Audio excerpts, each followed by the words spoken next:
So, welcome, beautiful people. It's the top of the morning. Today is Tuesday.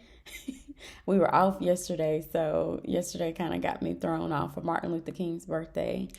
But just after just relaxing and knowing that times have changed so much, but they haven't, it's very it's an experience to know that people like him did so much, and other activists they did so much, but we still have so much further to go as a people, not just black people, but just the people in general and how we treat one another. But that leads me to what I was going to talk about today. And I wanted to encourage you to always consult with God, because sometimes we make other people our consultants, such as like our fiance, our friends, our grandparents, our aunties, or just people outside of ourselves. We'll even seek people on YouTube to try to emulate or to get ideas about how to structure our life each and every day. So I wanted to encourage you to just make God your consultant. And these are things that I'm doing personally to better myself and to make sure I'm staying on course. Because I am taking new adventures, I am doing new things, and I am just breaking outside of the little box or bubble that I lived in for so long. So always consult with God, because God will give you the answers that you seek. He will let you know, no, that's not the right way to go. Yes, that's the right thing to do.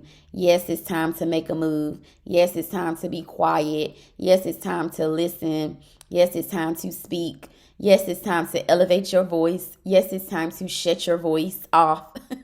And it's such an awakening experience just to know that you have so much power, so much energy, so much wealth inside of you, that if you were not told that as a child, you don't really know that those things exist.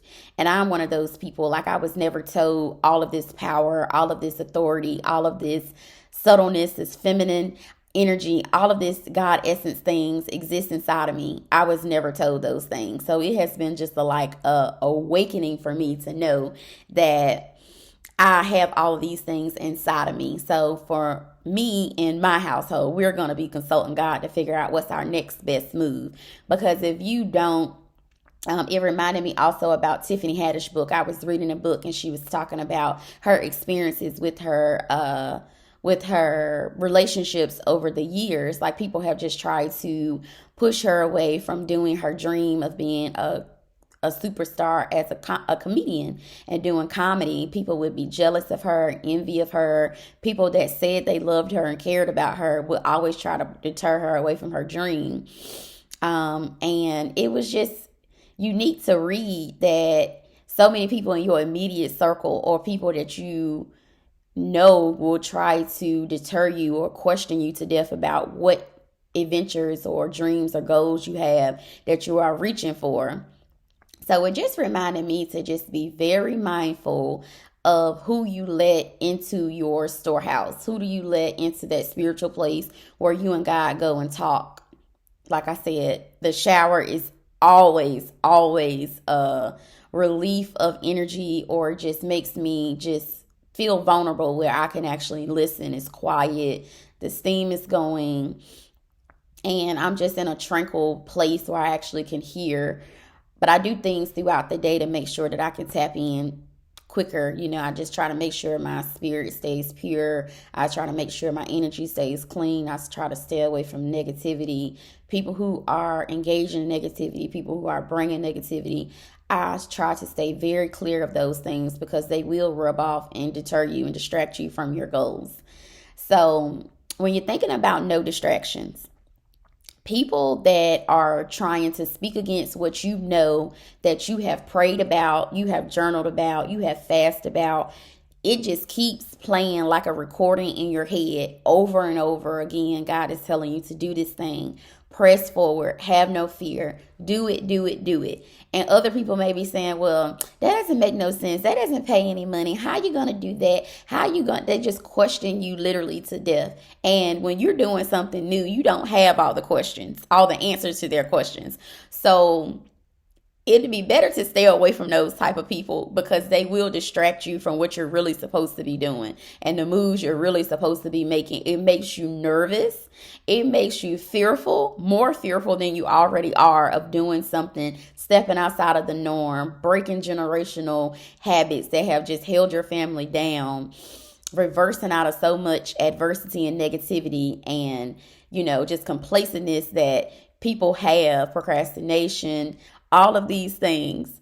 And if people are asking you, where you gonna live, where you gonna go, how you gonna do that, what you gonna do next, what you gonna do, how you gonna afford that, when you gonna make time to record, how is this gonna pay you, you may not know all the answers when you first step foot into becoming a fresh entrepreneur or a freshly gifted person who is just beginning to use your gift. You won't have all those answers.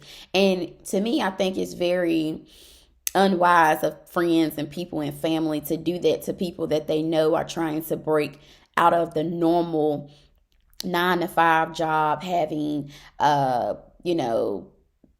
not having tuition set aside for your kids, not being homeowners, not being able to have financial freedom, time freedom, where you can spend your time and allocate your day the way that you see fit. Some people, they can't imagine their lives like that. So they will question you to death and make you feel like, well, dang, well, maybe I am tripping. Maybe I'm not able to accomplish those things. But I'm going to tell you, like my girlfriend told me that I used to work out with, no distractions. No distractions. Because once you allow those people to contaminate your spirit, your mind, your drive, it just brings your vibrations. And sometimes it takes months, it takes years, it takes hours and days for the person to just wear down on you. But eventually you got to say, listen, let me back up from you for a little bit because you making me more scared than I am already. So don't let people make you feel like they got it all together, because if they are not living a specific lifestyle that you have envisioned, God has showed you for your life and for your kids, you can't worry about answering their questions. So that's why I said sometimes you got to go ghost, or you just have to be quiet about what you're thinking and what you're trying to do to elevate yourself, because other people may not understand where you're going and where you're coming from when you have consulted with God. And sometimes your family can say, hey, look out for that. It's a red flag. Be mindful of good advice. Good advice is important because some people live here longer than you and they have wisdom. I'm not saying don't listen to the wisdom, but if you have consulted with God, God has told you to press forward, God has said you to say that thing to that person in a kind, respectful, and friendly, mild-toned way. Make sure that you do what you are supposed to be doing. Because yes, you can get a therapist, a life coach. You can have a motivational person you listen to on YouTube. You can go to Bible study, listen to your pastor, listen to, so many different influential people we have to keep us on the beaten path of righteousness and doing good and to prosper. But also consult with God, because he'll tell you specifically what he wants you to do. And it may not look like what everybody else is telling you to do. So that's why it's very important to make God your consultant and step out on faith or whatever he's telling you in the vision that he's giving you, because only you have that vision. Nobody else goes into meditation and prayer with God like you do, and they don't hear the same voices that you hear. And have you ever noticed that if you are trying to do good, you are trying to hold those standards, you are trying to be kind to people, you are trying to just stay in your own little lane, you are trying to uplift yourself, uplift others, do anything positive, sometimes you can look at other people and you're like, they just living their best life. They don't have to work hard every day. They can steal. They can talk about people. They can be nasty. They can honk their horns in traffic and act crazy. And they have no remorse. Or it's like, God, don't you see these people out here acting crazy? You ain't going to do nothing about it. You ain't going to hold them accountable. But let me do that. Let me go out and honk my horn and act crazy, curse this person out. It'll be like on the front of the newspaper, far as just your image and just the representation that you give, far as just being light, being love, being godly, using your gifts, spreading love, spreading knowledge, encouraging another person, helping somebody when you can. When you're doing stuff like that, it seems like you're being punished or held to a higher standard. And it's true. God holds you to a higher standard, and that's why your ability to tap into the angelic world or the angelic realm is easy. That's why blessings come to you and people be saying, I thought she just lost her job. How is she still affording her apartment? Or, I thought she had 3 kids. How is she able to take all 3 of them to Disneyland? Or, things like that. People will look at your life and they'll say, how did that happen? It happens because you're held to a certain or different standard than a normal person.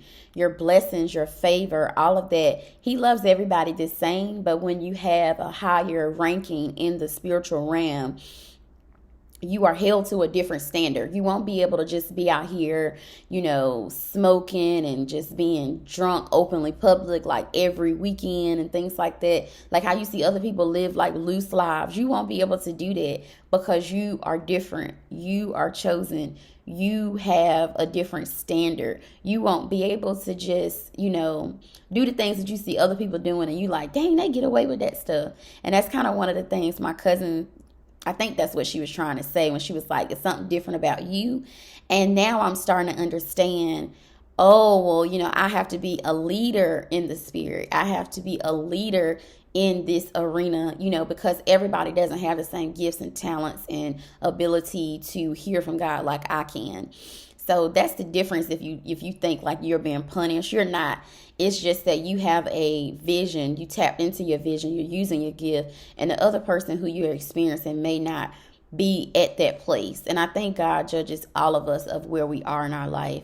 So if you have committed to Christ and you have said, hey, I'm going to step out on faith. I'm going to consult with you for my next move. I'm going to consult with you on my next help, not depending on the job to be my help or my fiance to be my help or for London to fill a void that I may have.